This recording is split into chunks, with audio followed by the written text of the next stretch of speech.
Living will क्या होती है और ये इच्छा मृत्यु से अलग है दोस्तों। लिविंग विल, वैसे विल जब आदमी मरता है तो अपनी प्रॉपर्टी सब कुछ लिखता है और किसके नाम पर करता है उसको विल कहा जाता है।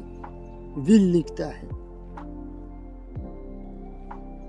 तो इस पर थोड़ी चर्चा हो रही है और ये थोड़ा ज़रूरी भी है कि जानकारी साझा करनी चाहिए, पब्लिक करनी चाहिए तो थोड़ी जानकारी बढ़े इंसान के अंदर। क्योंकि आदमी, वैसे कॉन्सेप्ट क्या है पता है, आदमी जब मरने पर है, डॉक्टर को भी पता है कि वो ये मरने ही वाला है, ये जिंदा नहीं रह सकता, फिर भी लोग क्या कहते हैं, परिवार वाले क्या कहते हैं, साहब जिम्मेवारी लो ना इनकी, आप जिम्मेवारी लेनी पड़ेगी, हम चाहे जितना भी चाहे उतना पैसा हम देने के लिए तैयार है। लेकिन डॉक्टर को भगवान नहीं होता है दोस्तों, उसको पता है कि ये मरने वाला है, लेकिन परिवार जनों की संतुष्ट नहीं होता है। आदमी की हालत बहुत बुरी होती है, पीड़ा सहन नहीं कर पाता है। तो इस चीज़ पर है कि आदमी चाहे और वो बहुत पीड़ा सहन कर रहा है तो वो अपने विल के जरिए, इसके लिए एक कानून रखा गया है ताकि वो अपनी इच्छा से मृत्यु को प्राप्त कर सके। तो केरल के सर्जन डॉक्टर आईपी यादव को 2010 में अपने ही जीवन में सबसे कठिन निर्णय का सामना हुआ। उन्हें ये तय करना था कि अपने कैंसर से जूझ रहे पिता को जिंदा रखने की कोशिश करे या उनकी आखिरी इच्छा का सम्मान करे। ये दो ऑप्शन थे उनके पास, जिसमें उन्होंने सभी इलाज बंद करना, अपनी तकलीफ खत्म करने की बात कही थी। उनके पिताजी ने, जो कैंसर के मरीज थे, उन्होंने सभी इलाज बंद करके अपनी तकलीफ, यानी जो पीड़ा हो रही है उनके शरीर में, उसको खत्म करने की बात कही थी।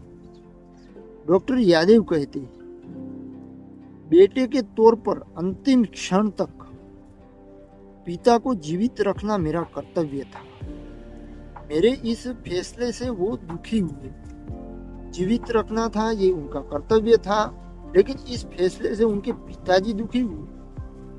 आखिरकार उन्होंने आईसीयू में दम तोड़ दिया, मर गए। डॉक्टरों ने जब आखिरी वक्त में सीपीआर देकर उन्हें बचाने की कोशिश की।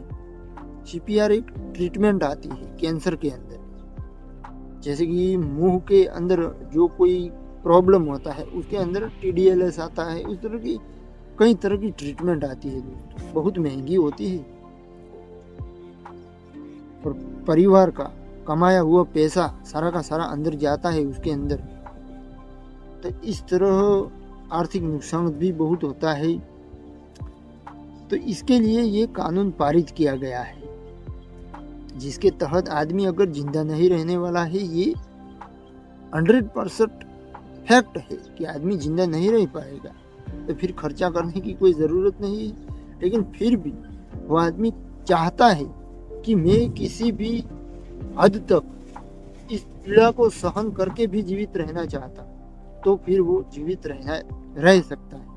लेकिन अगर आदमी खुद चाहता है, वैसे मरा हुआ जो बीमार इंसान है उसको फिर आखिरी कोई चिंता नहीं होती है दोस्तों, जब वो मरने पर चला जाता है तब। तो इसके तहत आदमी की वो साइकोलॉजी होती है, जब वो आदमी मर रहा होता है तब वो खुद कहता है कि अब मेरी चिंता छोड़ो, आप अच्छे से रहना, मैं आपको अलविदा कह रहा हूँ। इस तरह से बोलता है आदमी। मैंने कई केसेस में सुना है।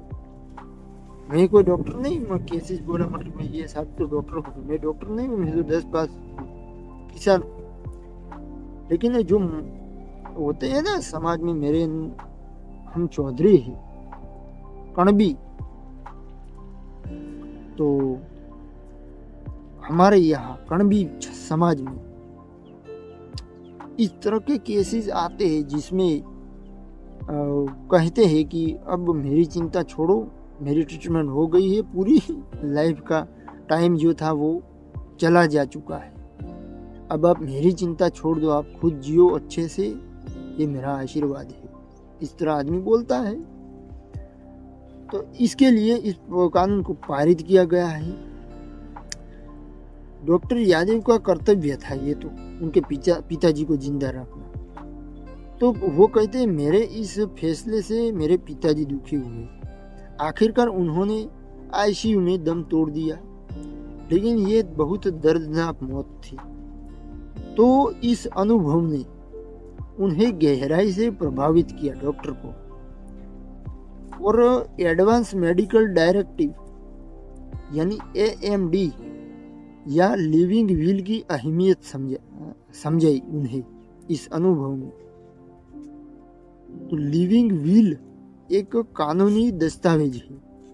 ये दस्तावेज 18 साल से अधिक उम्र के किसी शख्स को ये तय करने की अनुमति देता है कि अगर वो लाइलाज बीमारी या ऐसी स्थिति में चला जाए जहां ठीक होने की कोई संभावना न हो और वो खुद फैसले लेने में असमर्थ हो,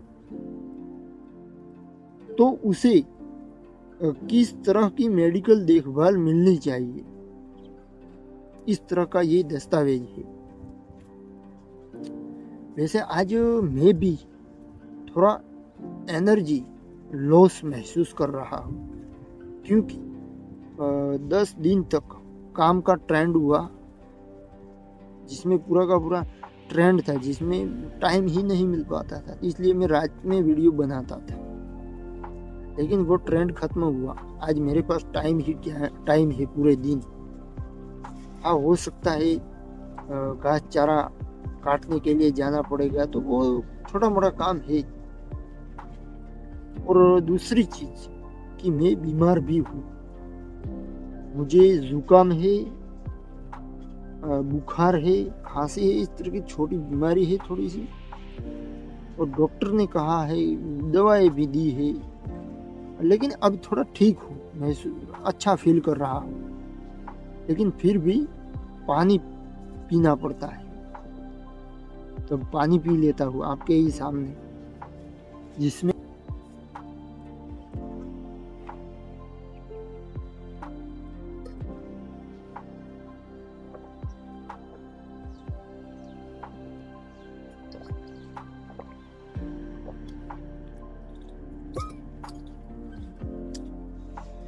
तो ये कानून 18 साल की ऊपर की वो एज के है, उम्र के है, उनके लिए है। उदाहरण के तौर पर वो शख्स हमें बता सकता है कि उसे लाइफ सपोर्ट मशीनों पर रखना है या नहीं। वो ये भी तय कर सकता है कि उन्हें पर्याप्त दर्द निवारक दवाएं दी जाए। यानी शख्स जो पड़ा है मृत्यु के बिस्तर पर, तो उन्हें पेन किलर दी जाती है। पेन किलर यानी दर्द को मारने वाली दवाएं। पेन किलर वैसे नहीं लेनी चाहिए दोस्तों। जो तंदुरुस्त शरीर है उनके लिए मैं ये एक एडवाइस देना चाहता हूँ। ये आपके लाइफ में बहुत ही कमाल की चीज है, और दूसरी चीज महत्वपूर्ण भी है। और ये फॉलो करना, मेरी बात सुनना दोस्तों, कभी भी हार्ट के रोग या किसी भी अन्य चीज जिसमें आपको थोड़ा नॉलेज भी दोस्तों होना चाहिए। जैसे डॉक्टर तो अपनी फर्ज निभाते हैं, लेकिन कई व्यापारी डॉक्टर भी होते हैं, वो मादर होते हैं, वो लोग कैसे पढ़ाते हैं देखो। तो पेन किलर नहीं लेना चाहिए, क्योंकि अगर आप बीपी की, ब्लड प्रेशर की आप पेन किलर लेते हैं जिसमें आपको दर्द होता है, सीने में दर्द होता है, आप पेन किलर लेते हैं ताकि आपको दर्द महसूस नहीं होता है। अब जब आपको हार्ट अटैक आने वाला है और आप पेन किलर तो ले रहे हैं, हार्ट अटैक आने वाला है, तब आपको पेन पीड़ा महसूस नहीं होगी, क्योंकि आपने गोली ले रखी है, पीड़ा को भगाने वाली गोली पेन किलर। उसमें कई सारी दवाएं आती है, आप गूगल करना पेन किलर टैबलेट लिस्ट, उसमें सारी की सारी लिस्ट आ जाएगी आपके सामने कि कौन सी पेन किलर है, कौन सी ये है। पेन किलर नहीं ले आप, उससे क्या होता है कि फ्रॉड हो जाते हैं। फ्रॉड यानी आपके पास दगाबाजी होती है, आप पहचान नहीं पाते हो कि मेरे अंदर दर्द हो रहा है तो मुझे डॉक्टर के पास जाना है, लेकिन आपको दर्द ही नहीं होता क्योंकि आप पेन किलर ले रहे हो। तो आदमी को हार्ट अटैक का सामना करना पड़ता है, मर भी जाता है। इसलिए पेन किलर मत कभी। तो उदाहरण के तौर पर ये इस तरह का होता है, लाइफ सपोर्ट मशीनों पर रहना चाहता है या नहीं, ये सब कुछ, उसे पेन किलर दवाएं दी जानी चाहिए ताकि दर्द न हो। अब इसके तहत किसी व्यक्ति को चिकित्सा उपचार बंद करने का अधिकार दिया गया है। जो उसकी ट्रीटमेंट हो रही है उसको बंद किया जाए या नहीं, ये भी अधिकार उसको दिया जाता है, दर्दी को, पेशेंट को। इसके लिए सख्त गाइडलाइन जारी किए गए। हालांकि एक्टिव यूथेनेशिया यानी किसी शख्स को जानबूझकर आत्महत्या करने में मदद करने वाला कोई भी काम देश में इलीगल है, लेकिन कानूनी प्रावधानों के बाद भी भारत में लिविंग विल अभी भी ज्यादा लोकप्रिय नहीं है। अब एनालिस्ट का कहना है कि इसका एक बड़ा कारण ये है कि भारतीय समाज में मौत पर खुलकर बात की करना ये बहुत बुरी बात मानी जाती है हमारी समाज में। आमतौर पर मौत को एक दुर्भाग्य के रूप में माना जाता है, लेकिन मैं नहीं मानता दुर्भाग्य है मौत, क्योंकि मौत के कारण आपको जो शरीर है वो नया मिलेगा आपके कर्मों के हिसाब से। यहाँ इसे एक वर्जित विषय माना जाता है, बैन, इस विषय को बैन कर दिया जाता है, रेड अलर्ट कहा जाता है। हालांकि अब इस मानसिकता को बदलने की कोशिशें शुरू हो चुकी है। शुरुआती दक्षिण का राज्य केरला, उसके कोल्लम में, वहां पर शुरुआत हो चुकी है। कोल्लम शहर जिला है।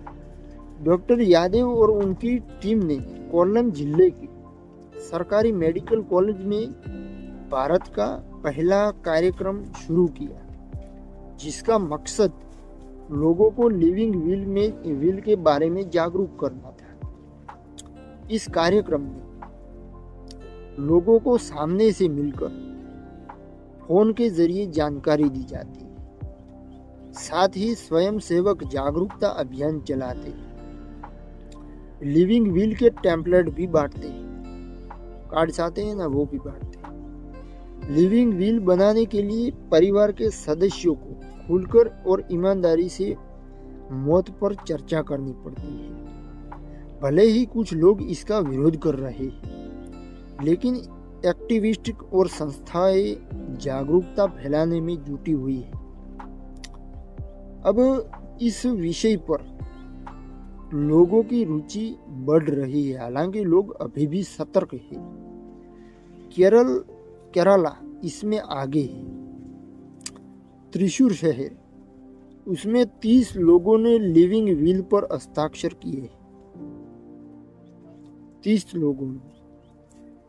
केरल में देश का सबसे बेहतर पैलिएटिव केयर नेटवर्क यानी अंतिम समय की देखभाल मौजूद है हॉस्पिटल में। इस क्षेत्र में काम कर रहे संगठनों ने अब लिविंग विल पर भी जागरूकता अभियान शुरू किया है।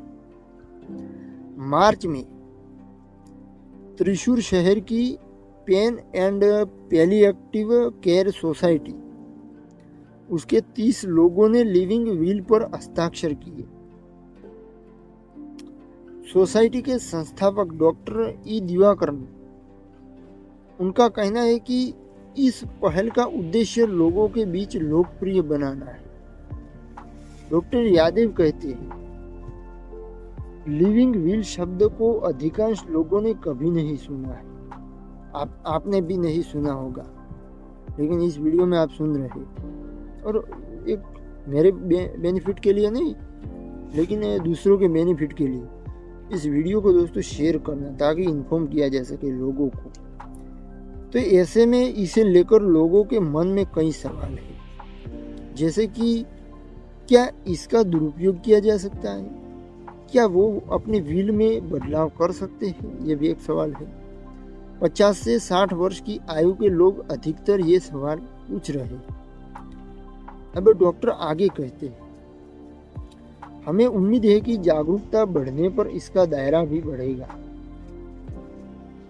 सुप्रीम कोर्ट के आदेश के अनुसार लिविंग विल बनाने के लिए शख्स को इसे खुद लिखना होगा, 2 गवाहों की मौजूदगी में हस्ताक्षर करने होंगे और इसे नोटरी या राजपत्रित अधिकारी से प्रमाणित करवाना होगा। इसके बाद इसकी एक कॉपी राज्य सरकार की तरफ से कस्टोडियन को सौंपनी होगी। पूरी की पूरी प्रोसेस होगी इसकी।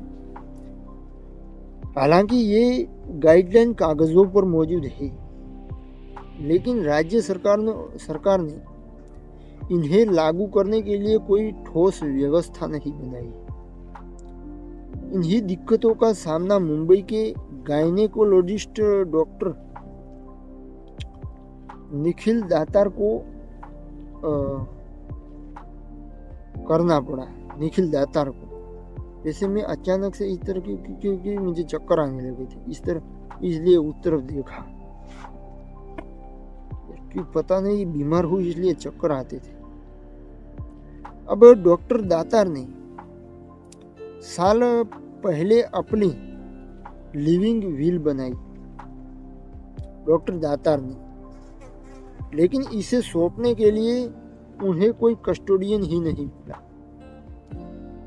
वो इसके खिलाफ कोर्ट चले गए। इसके बाद महाराष्ट्र सरकार ने स्थानीय निकायों में 400 लिविंग विल कस्टोडियन नियुक्त किया। गोवा ने जून में, गोवा महीने में,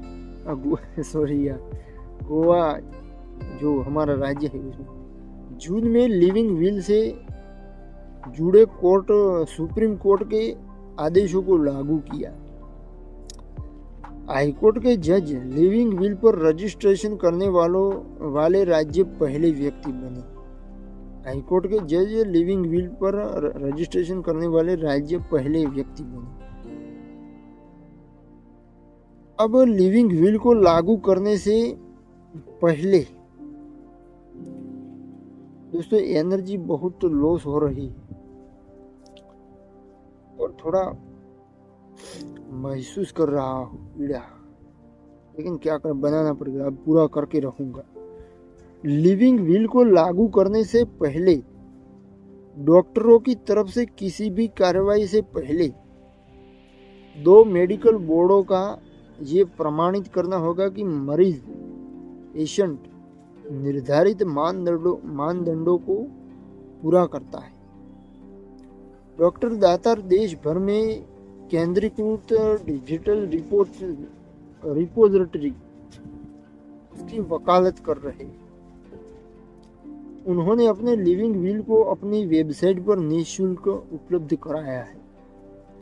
वो कहते हैं कि जब किसी मरीज की अवस्था ऐसी हो कि वो अब ठीक नहीं हो सकता है, तो लिविंग विल परिवार और डॉक्टरों की मुश्किलें कम करने में मददगार साबित हो सकता है। This is golden statement of doctor Datar. Doctor Datar आगे कहते हैं, कई बार परिवार और उसके सदस्य ज्यादा इलाज नहीं करवाना चाहते। वो खुद दिल से चाहते कि हमें इसका इलाज कोई करवाने की जरूरत, वैसे भी पापा जी, बाबा जी, दादाजी कोई जरूरत जिंदा रहने वाले नहीं है, लेकिन फिर भी लोगों को दिखाने के लिए करना पड़ता है, क्योंकि अगर इलाज नहीं कराएंगे तो आजू बाजू वाले ओरिएंटल लोग ऐसा मानेंगे कि ये तो साले अपने पिताजी के भी नहीं होते, इलाज नहीं करवाया सालों ने और मार दिया। लेकिन वो मरीज का घर में जान भी नहीं रख सकते हैं, इसलिए वो उन्हें अस्पताल में ही रखते हैं। डॉक्टर नैतिकता के बंधन में बंधे होते हैं, वो इलाज को नहीं रोक सकते हैं, लेकिन इस वजह से मरीज का दर्द बढ़ जाता है। डॉक्टर आईपी यादव कहते हैं कि लिविंग विल को चुनने का मतलब इच्छा मृत्यु का चुनाव करना नहीं है। इस मामले को याद करते हुए डॉक्टर आईपी यादव कहते हैं कि एक व्यक्ति ने अपनी विल में लिखा कि जब तक जरूरत हो तब तक उन्हें जीवन रक्षक प्रणाली पर रखा जाए, लाइफ सपोर्ट पर, जो मशीनें आती है उस पर। उन्होंने कहा कि उनका बेटा विदेश में रहता है, उस मरीज ने कहा, और जब तक वो मिलने नहीं आए तब तक वो मरना नहीं चाहते। डॉक्टर यादव कहते हैं, आप कैसे मरना चाहते ये चुनने का आपके पास अधिकार है। ये अधिकार उपलब्ध हो सकता है तो क्यों न इसका इस्तेमाल किया जाए। स्वास्थ्य क्षेत्र से जुड़े लोगों का भी मानना है कि ऐसे मामलों में धीरे धीरे बात आगे बढ़ रही है और इससे लिविंग विल भी शामिल है। अब आपको मैं एक स्पष्टता चौखवट करता हूँ कि लिविंग विल इच्छा मृत्यु नहीं है। इस मामलों में धीरे धीरे बात आगे बढ़ रही है और इससे लिविंग विल भी शामिल है। दिल्ली के अखिल भारतीय आयुर्विज्ञान संस्थान की डॉक्टर सुषमा भटनागर कहती है कि लिविंग विल के बारे में जागरूकता बढ़ाने के लिए अस्पताल विभाग शुरू करने जा रहा है। लिविंग विल में जागरूकता बढ़ाने के लिए अस्पताल विभाग शुरू करने जा रहा है, यानी हर अस्पताल में इस तरह का एक विभाग होना चाहिए। वो कहती है लिविंग विल को लेकर डॉक्टर को मरीजों के साथ चर्चा करनी चाहिए। इसे लेकर अभी संवाद की कमी है। वैसे अगर कोई शुरुआती पेशेंट आता है जिसको कैंसर है और डॉक्टर कहेगा कि आप अगर हो सकता है आप मर ही जाए, तो क्या आप लिविंग विल के बारे में कुछ सोच सकते हैं? तो वो आदमी बिल्कुल डिमोटिवेट हो जाएगा कि साला ट्रीटमेंट की तो बात छोड़ो, जिंदा रखने की तो बात छोड़ो, ये तो लिविंग विल की बात कर रहा है। तो बहुत बुरा भी लग सकता है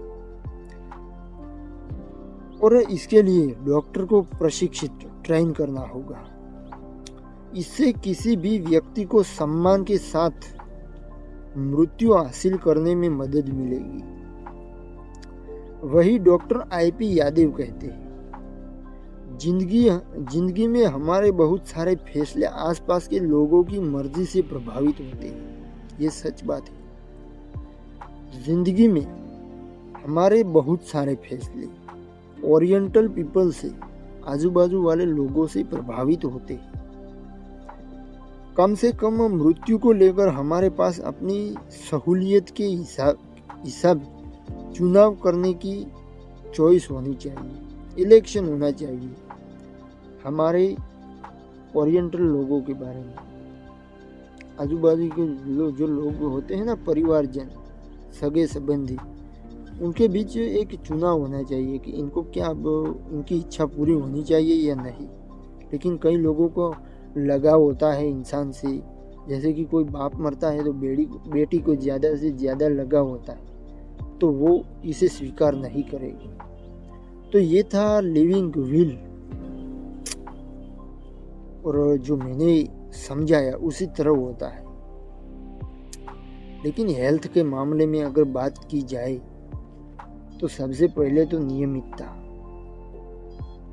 जिसमें आदमी को एक्टिविटी जो करता है वो नियमित होनी चाहिए। और दूसरी चीज डाइट, खुराक, इसमें भी नियमितता, यानी या तो एक ही प्रकार का खाए, और दूसरी चीज तो ये जिसका मैं सख्त विरोध करता हूँ, पानी पूरी, भेल, पकोड़ा फकोड़ा सब कुछ खाते हैं ना बाजार की प्रोडक्ट, वो नहीं खानी चाहिए। घर का बना हुआ जिसमें मसाला भी नहीं डालना चाहिए, मरी मसाला, ऐसे ही देसी खुराक खाइए। और हो सके और कैंसर से बचना चाहते हो तो सप्ताह में एक दिन बाजरे का रोटी खाइए। ये एक मेरी एडवाइस है, क्योंकि बाजरे के अंदर कैंसर विरोधी गुणों से भरपूर बाजरा है। और ज्यादातर कैंसर में विटामिन B12 की कमी के कारण कैंसर होता है, लेकिन वो खाई पूरी कर सकता है बाजरा। इसलिए बाजरे का होगरा खाओ, कैंसर कभी नहीं होएगा। ये होता है। और नियमितता, हर रोज काम में ध्यान दो, अच्छे से काम करो और खुश रहो, सोशलाइज करो। और बीमारी होने से पहले, पानी से पहले पाली बांध लो। यानी जीवन में अगर अच्छे से जीना चाहते हो, तंदुरुस्त लाइफ जीना चाहते हो, तो ऐसा नहीं कि जब रोग आ जाए उसके बाद में उपचार किया जाए। पहले से ही सब कुछ जीवन में डाइट, व्यायाम, ये सब कुछ एडजस्ट करके रखो ताकि कोई बीमारी ही ना आए। बाकी हमने कभी बाजरे का रोटला खाया ही नहीं है। और नेचुरली शरीर के अंदर, हर एक व्यक्ति के शरीर के अंदर अलग अलग प्रकार की व्यवस्था होती है, अलग अलग प्रकार की रोग प्रतिकारक शक्ति होती है। तो हर कंडीशन में ऐसा जरूरी भी नहीं है कि बाजरे का रोटला नहीं खाता है तो उसको कैंसर हो जाता है, ऐसा नहीं है। लेकिन खाता है तो उसको प्लस पॉइंट मिलता है। जैसे गेम में हमें कई बार नहीं मिलता है प्लस पॉइंट या रिवॉर्ड मिलता है, इनाम मिलता है, वो तो उसको इनाम मिलता है। क्योंकि कैंसर ऐसी एक रोग है, ऐसी बीमारी जिसका इलाज कठिन तो है लेकिन बहुत महंगा भी है। इसलिए कैंसर से लड़ने के लिए डाइट पर ध्यान दीजिए। और ये रामबाण इलाज है दोस्तों कैंसर का, बाजरा, क्योंकि उसके अंदर विटामिन B12 होता है। और कैंसर क्यों होता है पता है? विटामिन B12 हमारे शरीर के अंदर नहीं। तो ये था हेल्थ के बारे में आज का वीडियो देखने के लिए हृदय की गहराइयों के साथ आपका बहुत बहुत धन्यवाद।